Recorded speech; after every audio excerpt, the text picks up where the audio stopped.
have found this out to be true as well. I did a week inner child retreat of like inner child therapy. That week did about 10 years of therapy for me because like you just said, like you learn from your mom. We all learn so many things from our parents that are just in our brains that we don't even realize. Like think about social media, what we consume, how it warps our brain, and that's as adults. So as children, think of like that's all you know. All right, guys, Digital Social Hour, last episode of the day. Kaitlyn Bristowe, thanks for coming on. Thank you for having me. I saw your Instagram and I was like, what? I would like to get there with my podcast. Yeah. Congratulations to you. It's been a work in progress. Well, you've been working hard. Yeah, well, when you film, 20 episodes a week, you can get there quicker than most. That's bananas. That's bananas. I wouldn't even be able to talk. I'd be like, by the end. Yeah, you said you were doing 4 a day some days though, right? Some days, and literally they had to cut me off at 5 because they're like, your podcast sucks. If it's the 5th one of the day, I'm like, okay, humbled. Thank you. That's still way more than most people though, so Oh, props it's a to lot. you. I do love it though. Are you drinking on them or? Depends. If it's like 10 a.m., I'll stay away because otherwise I'll be sleeping by the end. But if it's like I've got maybe 2 or 1 and it's a little later, then absolutely. Yeah, I drank on my first one last week. You did? Yeah. First time ever? On a podcast. On yeah. a podcast. How was it? I felt better. Yeah, I know. Now that sounds messed up to say, but the I know. questions flowed out. I say that with my guests because I have a wine label. So having a glass of wine with them, I'm like, not only am I promoting the wine, but I'm like lubing up my guests to get comfortable. And like, I always make my guests tell me an embarrassing story, and I do it towards the end. And there's a reason for that. Yeah, because some guests are a little nervous. Have you gotten that? Yeah. Some guests get nervous. I had David Arquette on. I don't know if you know who that is. How old are you? 27. Okay, so David Arquette was like really big into the Scream movies. He was a big actor in the Scream movies, those. and Which guy was he? Dewey. Oh, he was Dewey? Yeah. That's the guy. Yeah, and I think he's very much an introvert and very shy, but those are my favorite kind of people. Really? Yeah, because I like making them feel comfortable and seeing them warm up. I don't know. You'll have fun with me. I'm actually a massive introvert. Are you really? Yeah. I'm both. We were talking about this downstairs. Right now, I don't feel like an introvert. I love meeting people. I love talking on podcasts. I like hanging out, but I love being alone. I need to recharge alone. Crowds of people give me anxiety. Same. Yeah. Yeah, I didn't know I had anxiety. So how did you discover it? I collapsed. No. Yeah, I collapsed on my college dorm room floor. Had to crawl to my bed, and I was like, thought it was a heart attack, honestly, but it was just a panic attack. Yeah. Panic attacks sound just like if you've experienced one, then I feel like it is just as scary as a heart attack. Like I the first time I ever had one was on an airplane and I thought I was dying. Oh, that's terrible. It was probably top 3 worst moments of my life. I bet, because there's people around you, you don't know what to do. Yeah, and there's 2 a sweet older couple, and I like literally stepped on them to get out and was like clawing to get in the bathroom. It was bad. Damn, yeah. What caused it? Honestly, no idea. Same. Really? I didn't know what happened. Because I think a lot of people think with anxiety, like something has happened or you're overthinking about something. And I don't know if it was like altitude. I was in Aspen and I don't know. It just, I started panicking and then I couldn't catch my breath. And then I just started overheating. And then it felt like all the sound went like whoosh past my ears, and then I just started like I actually thought I was having heart attack. Same thing. Wow. Yeah, I feel like it's just a compilation of just bad. Like I was sleeping terrible, eating terrible. Yeah, that'll do it too. Going through some mental stuff. Yeah. I was in college stressed. Yeah. So just a compilation of everything. And we've never been taught till lately what anxiety is. Like I had it as a child, and now looking back, I'm like, oh, that was anxiety. But back then I didn't know what was wrong with me. And I remember trying to explain it to my mom, and she would be so confused. Then we thought I had OCD or something, but it was just total anxiety. Yeah, parents had no idea. No, nothing. That would happen to me when I smoked weed in high school. I thought that was what being high felt like. But I was like, having this sucks. I was having anxiety attacks every time I got high. Yeah. Did you keep going? Yeah, because I was trying to fit in with people. I did the same thing. Are we the same person? I literally would smoke weed to try and fit in, and I would have full blown panic every time and thought I'd be in my basement doing the gravity bongs and I would have to go to my bed after like 2 hits. You're like, this is fun, guys. I'd just be like, I'm out. Like, you guys can keep smoking. I feel like.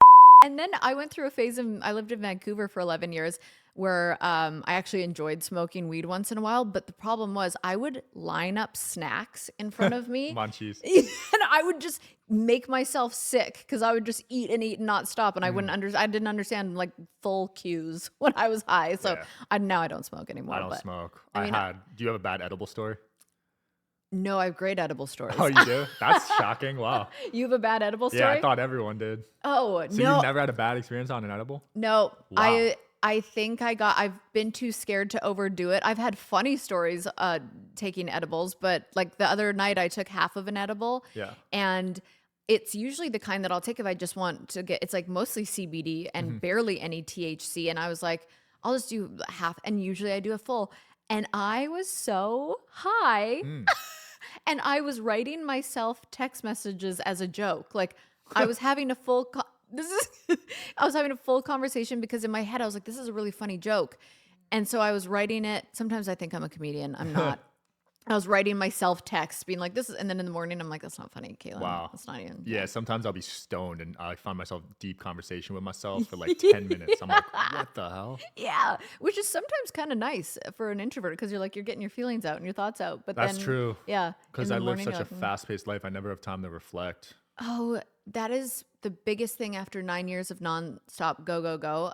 I am really making time for myself to reflect and marinate in all the hard work I've done. It's not easy, but I'm trying really hard to do that and slow down. And my mental health is actually really improving because I got a sauna and a cold plunge, which I'm sure Michael Chandler talked to you about that. But it's done wonders for my mental health. Yeah, saunas are a game changer. Game changer. I started using that like 3-4 times a week. Oh, it's the best. Like last night I got out of my cold plunge after doing a sauna and I was like, I love being alive. I said that to my girlfriend. I said, I love being alive. And she was like, what is happening? I'm like, cold plunge. I'll cold do that plunge. to you, man. Yeah. Got you rethinking everything in there. Yeah. We wish we had that when we were smoking weed. Been like, let's get high on plunging. Yeah. Yeah. That should be a new thing. You want to hit the plunge later? Yeah.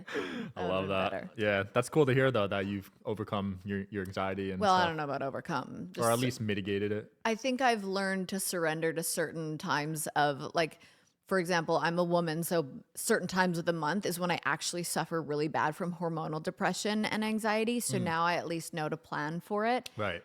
Which really helps me. And my assistant will actually schedule things around that time for me because otherwise I just go dark. Smart. Yeah. So, my fiance just told me that your woman's cycle is 30 days, right? Yes. And a guy's is 24 hours. Yeah. Yes. Which is crazy. It is crazy, and it really feels like there's about 5 days. It's clockwork, which is really sad. 5 days where I'm like, I don't feel good. I feel depressed. I'm anxious. I'm so irritable. I'm so moody. I could ruin relationships and like business decisions in those 5 days. Wow. It's that bad. It's really bad. Damn. Yeah. So I just, in those days now, I cold plunge, sauna. I say, nobody talk to me. Give me my 5 days to recharge the old bats and we go again. See, that's important to know though, as a guy. I mean, yeah. Oh, honestly, it took me, I'm 39 and it probably took me till I was 38 to figure out what the hell was going on with me. Really? Oh, so you didn't even know? I didn't realize it was attached to hormones. Oh. Yeah, until recently. And now I'm like, how did I not notice this before? It's like, I could like get irritated at, and I'm like, you are breathing and I want to throat chop you. And then I'm like, oh, duh, it's that time. Like it's clockwork at this point. Yeah. Do mouth chewers annoy you? You saying mouth chewers annoys me. Yes. I have severe misophonia and it kicks up. Wow. There's a word for this? Misophonia. I didn't know that. Yeah. I have a whole Instagram page for it called Misophonia Misery. For the community, thoughts and prayers to the misophonia community. It's a rough life. We get very angry and irritable, and it seems so unreasonable because you're like, I'm just chewing my food, and I'm like, but it's a thing. Wow. It's a thing. Yeah. My mom's a big mouth chewer, man. Really? Does it drive you bonkers? I realized I started picking it up from her. Oh. So my fiance is the one who told me I was one. Got it. And then once she told me, I saw it in my mother. So now it does a little bit. Yeah. Okay, but you would know if you had it. You don't have misophonia. You just are noticing. I'm just more aware. Yeah. You're aware. There's things in life people don't tell me till really late, and I'm like, wow. I have found this out to be true as well. I did a week inner child retreat of like inner child therapy, and that week did about 10 years of therapy for me. Whoa. Yeah, and I learned so much in just because, like you just said, like you learned from your mom. We all learn so many things from our parents that are just in our brains that we don't even realize. Like think about social media, what we consume, how it warps our brain, and that's as adults. So as children, think of like that's all you know. So it's interesting to learn so much about yourself through how you grew up and why you are the way you are. And then not that I had actually a great childhood and my parents are wonderful people, but I still realized, certain things that they did that was generational, that their parents put on them, that they put on me. But I don't know. It was a beautiful thing. But I also said when I got back that I was in awareness hell, because I was like, now I'm aware of everything that like other people are doing and my own patterns and why I do this. But you just kind of learn to. That's interesting. So what were some things you realized during that? I definitely overfixate on appearance when I'm anxious. So I will pick myself apart if somewhere else in my life is not going right. If I'm feeling sad or depressed about something else, or I'm going through a hard time somewhere else, I'll stare into a mirror and start picking myself apart and be like, oh, I need to, like I have severe body dysmorphia. I'll literally sometimes tell myself I need to get liposuction. Holy, you're skinny. That's dysmorphia. Like wow.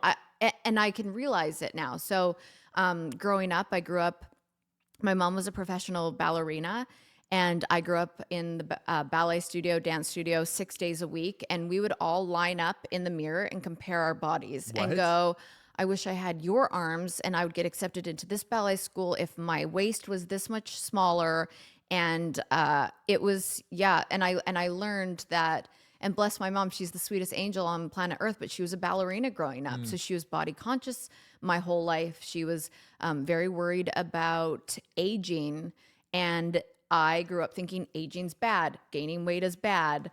Your body has to look like this. I'm reading Cosmopolitan magazines that say, get your body to look like this so this guy likes you. And now we have social media, but back then I had magazines. It's still all the same thing, but it really warped my brain into thinking that looks are all that matters. Wow. Yeah.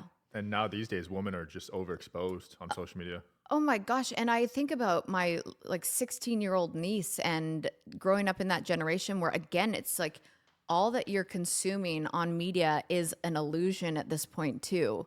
And so I, even as a 39-year-old woman, I can look at social media and be like, okay, this is a highlight reel for people. Like this isn't real life, but it still does something to my brain that makes me think I'm not doing enough and I don't look good enough. Right. But then I think about a fragile 16-year-old brain looking at that and what that's going to do to them. And I worry about the younger generation so much. I definitely worry about it. I don't even have kids yet, but do you have kids? I don't. Oh, you don't? I was joking downstairs that I'm one of those dog moms that believes that my golden retrievers came out of my womb because they're my babies. They're pretty much kids, right? I treat my dogs like my kids. Oh, I'm embarrassingly obsessed with my dogs, but I'm glad you understand. But yeah, it's scary to think about having children, and I feel a little bit of hope because I see my best friends do it, and they are raising some really incredible children.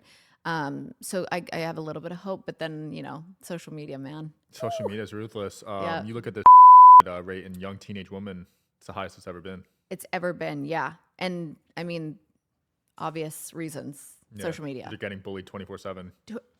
I mean, again, I don't mean to keep bringing it back to me, but I get bullied at this age of my life on social media, and it does something to me.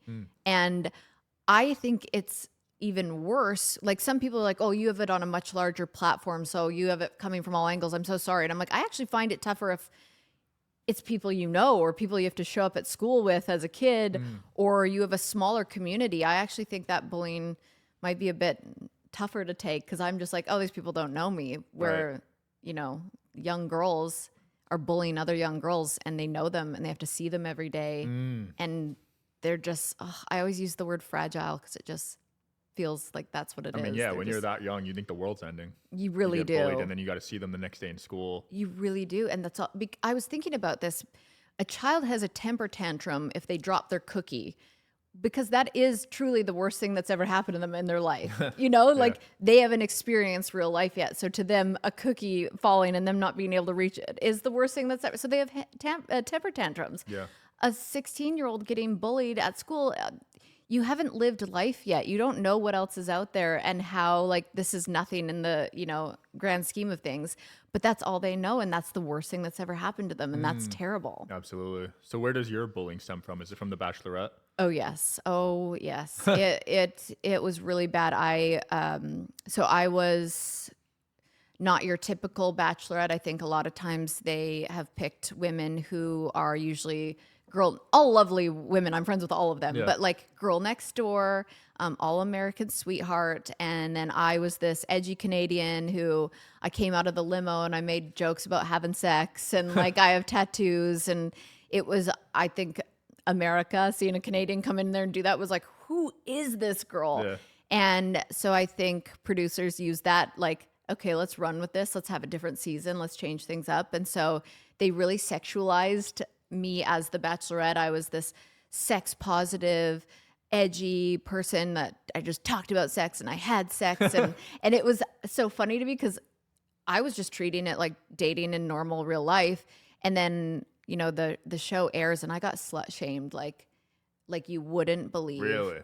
Wow. Oh my gosh. Death threats. People were photoshopping me in dumpsters and saying that's where I should die. Holy crap. And all like moms with Bible verses in their bios just telling me that to shut my whore legs. Like now looking back, I can actually laugh and I was like, oh my God. But it was really like the start of experiencing bullying for me. Dang. Yeah. But prior to that, you never experienced something like that? I mean, I did a little bit in high school. Like the girls in high school had to have a meeting once if I was going to come in the limo to the graduation party because they didn't know if they liked me at the time. Like that's as far as the bullying went for me.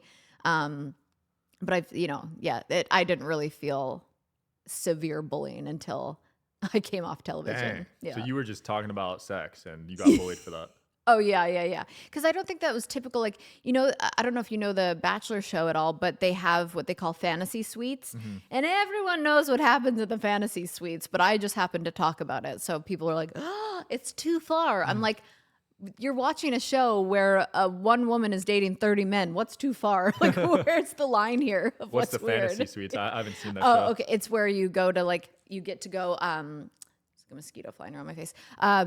Fantasy suites are when you get to a certain point in the show where you're down to 3 men and you get overnight dates with each one of them off camera. Oh. Yeah. Wow. Yeah. So you're having sex with 3 different guys. Well, you don't have to.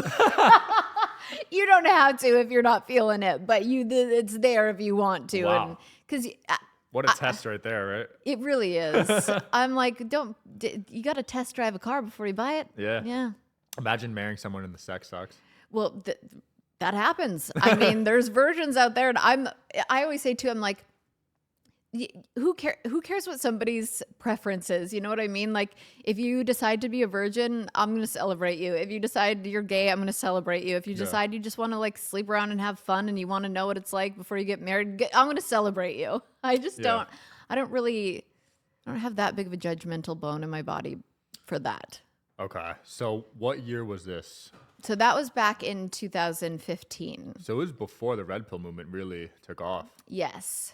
So it wasn't even like the full extent. No, it was 2015 Bachelor 2014-15 Bachelor, 2015-16 I was the Bachelorette. Got it.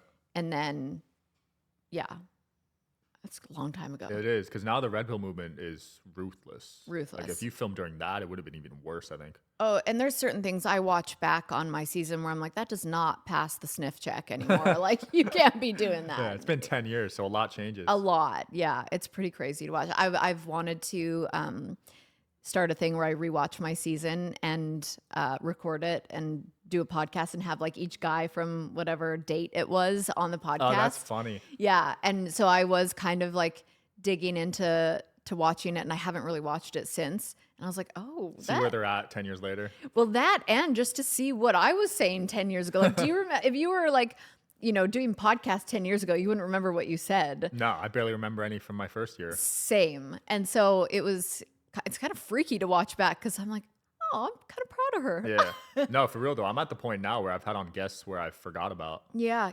850 episodes. And when people ask you, who's your favorite guest? You're like, I never have a good answer. Yeah.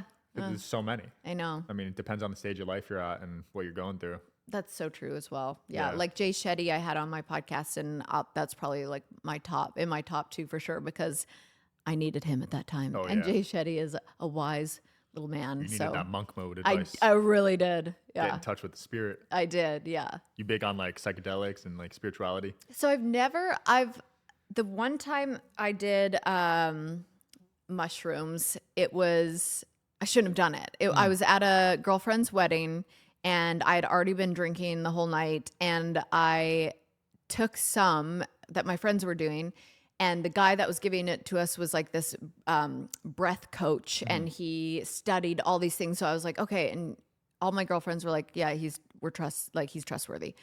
And he was, and I still talk to him to this day, but I went and I forgot I had done it. So I'm sitting at the bar, and I'm like, I'll have a rosé. And the rosé comes in front of me, and I was like, I'm going to throw up.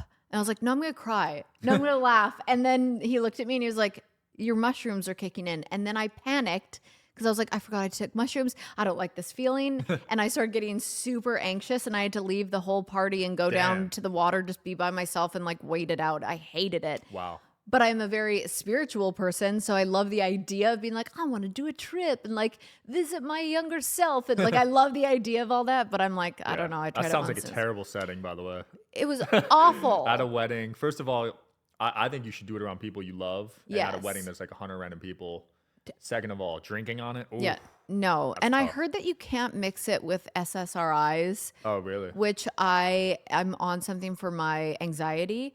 And I think it almost heightens what makes you anxious. Oh my gosh. So it's even Or at more least amplified. that's what I experienced. And it was awful. Wow. Maybe you should try microdosing first. So that's what I think I would, if I'm going to try it again, I would do that. Do you microdose? I do. Yeah. Yeah. I've heard wonderful things about it. Amazing things. Yeah. I used to be on Xanax. I'm Yeah. off it. See, I only take Xanax in like major emergency. Yeah. But I take Celexa. I haven't heard of that. It's kind of like I don't know what's Clonazepam or Zoloft. Zoloft. Okay. It's kind of like what in that category, but I'm just on a very small dosage, and I don't think it's good to do mushrooms while you're on that. I feel that. That's how I was with Xanax. I used to carry it in my pocket. Yeah. And if I needed to take it, I would.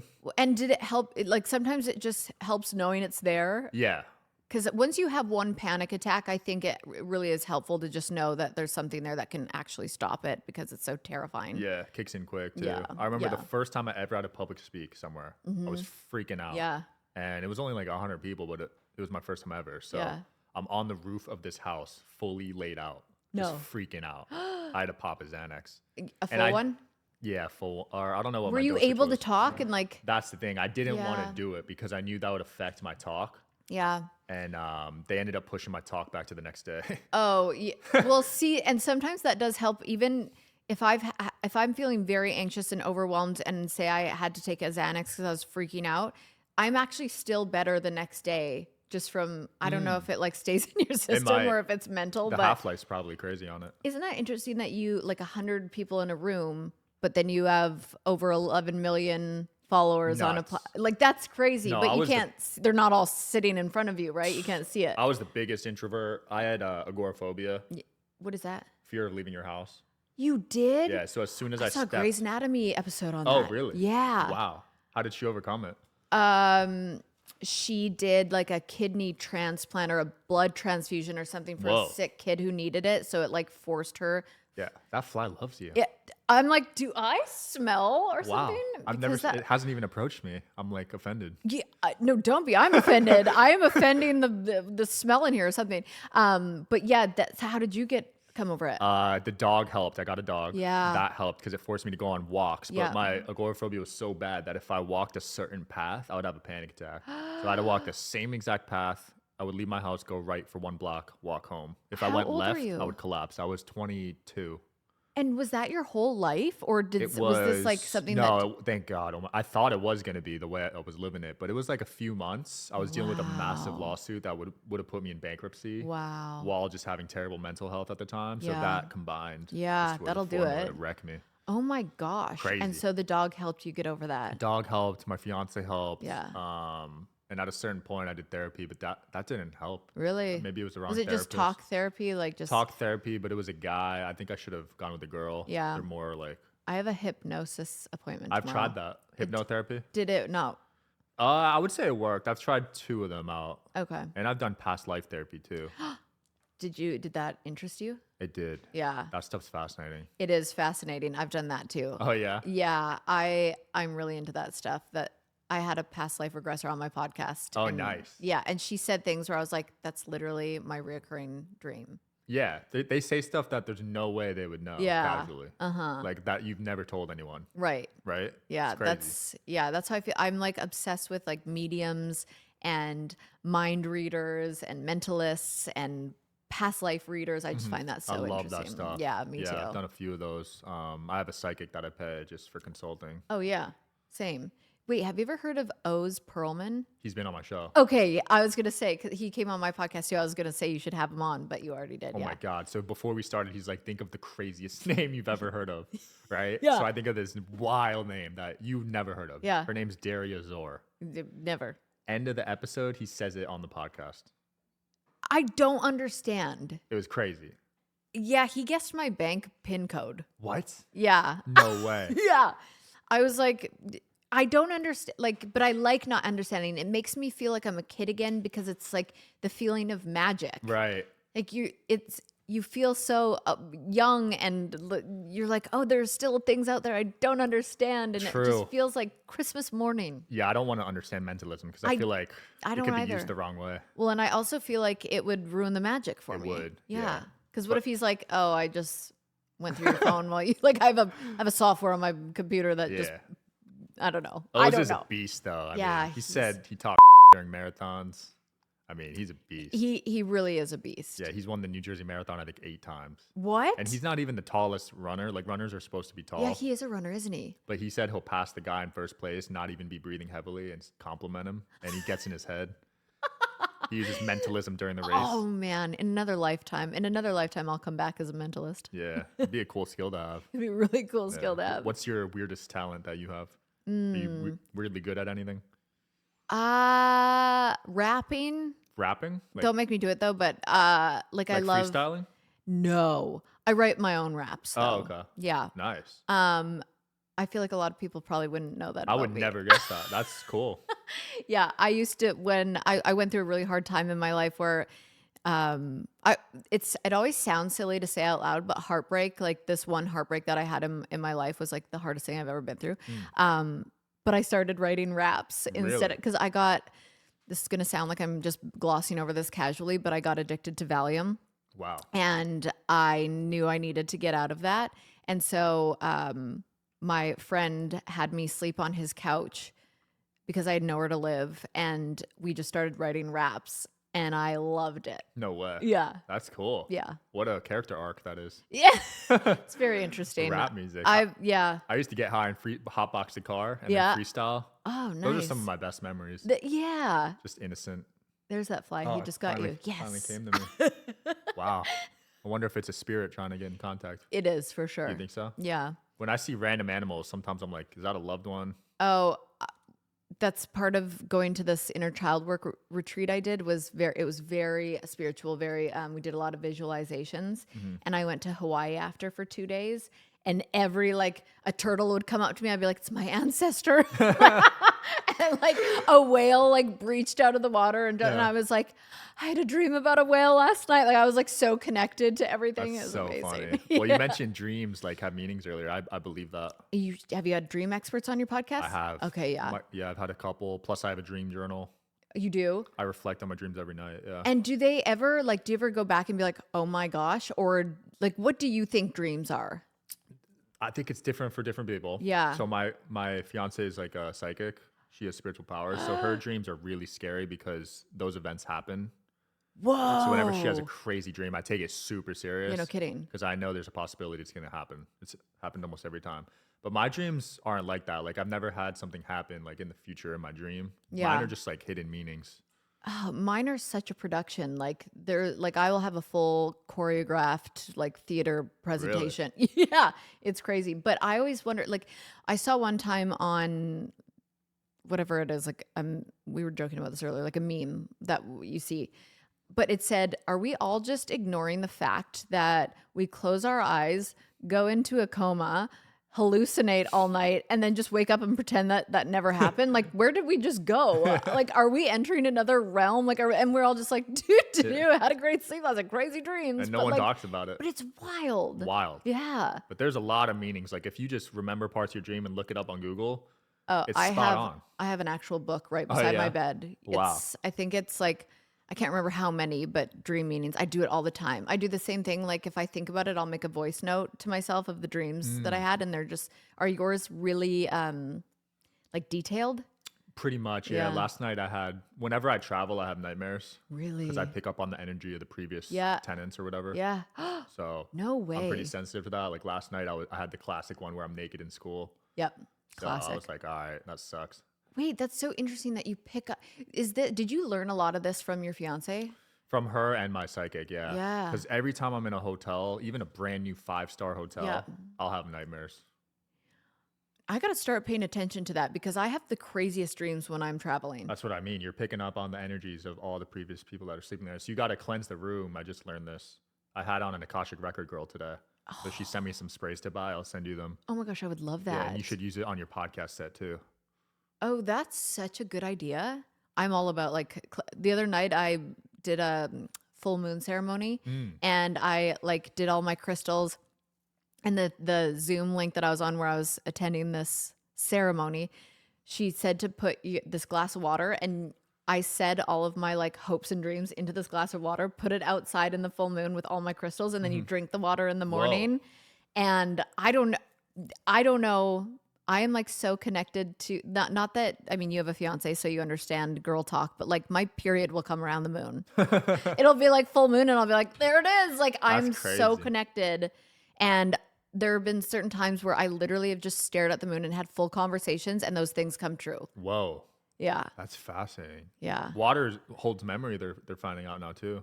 See? Well, then that makes sense. I felt so crazy, but I was like, I don't care. I'm doing it. No, they've done studies on it now. Whoa. What is life? Yeah, Where are we? Who are we? It's wild. The one study I've seen was people talk negatively to water and then water plants. The plants die. And then other studies talk positively to the water. The plants stay alive. I should here's my lesson. I need to drink more water and speak positively to it. Yeah. Yeah. You got to drink the right type of water, not tap water. Well, my whole house is on a filtered water system. Same. Yeah. Nice. Reverse osmosis. Yes. You know what's up. Yeah. Yeah, this is my type of podcast right here.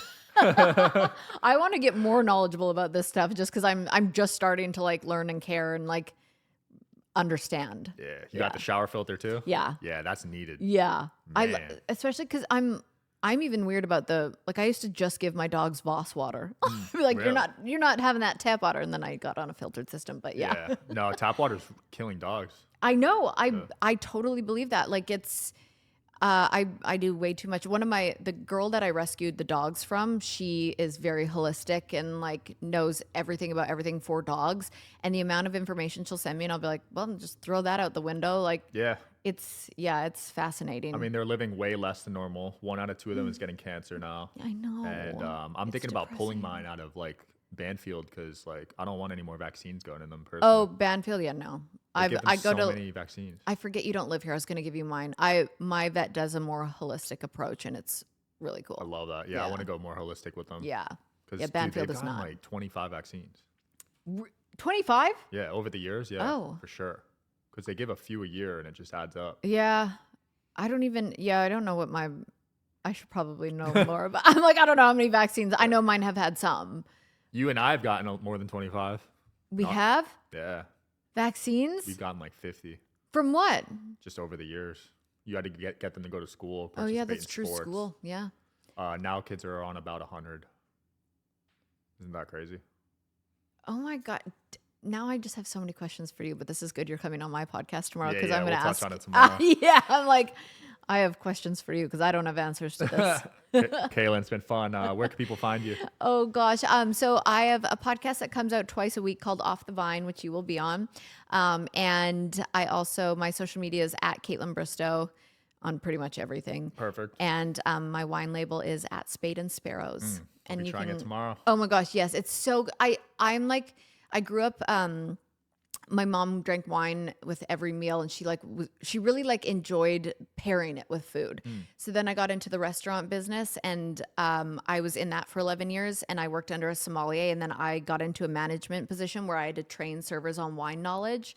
So I fell in love with like the history of wine and how it's made and where it comes from and all these things that come along with wine. And then so creating my own wine label, this is truly the only wine that I drink because I enjoy it so much. Yeah. Can't wait. So 9:30 is a bit early, but I'll drink it for you. Yeah, thank you. I got you. We'll just give you a little glass. Thank you for having me. Absolutely. I really appreciate your time. Yeah, that was fun. Thanks for watching, guys. As always, we'll link her stuff below. Check her out. See you next time.